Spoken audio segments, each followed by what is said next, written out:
For COVID-19 patients with severe symptoms, South Korea will now be treating them with the antiviral medication remdesivir. Developed in the U.S., remdesivir was originally used to treat Ebola. South Korea approved it for import after it was found to shorten recovery from the coronavirus by 31%. Kyung-eun tells us more.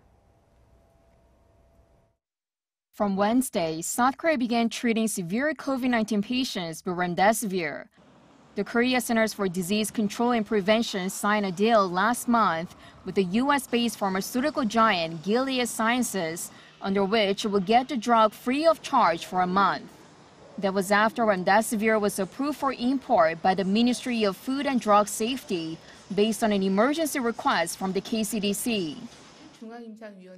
The Central Clinical Commission has agreed on the safety and effectiveness of the drug and suggested that it be imported given that there is no other antiviral medication available at the moment.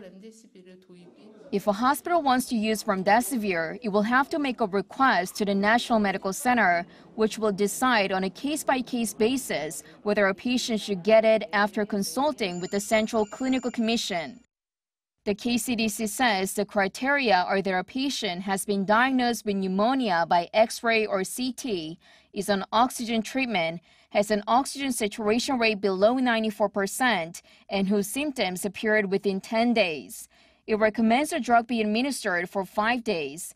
They can be extended for another 5 days if necessary, but the total duration should not exceed 10 days.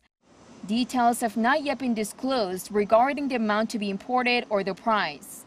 But the KCDC says it will start negotiations next month when the initial free supply ends.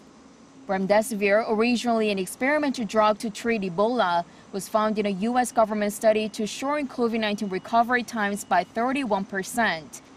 And so far, it is the only drug authorized by federal regulators to treat the disease. Kyung-eun, Arirang News.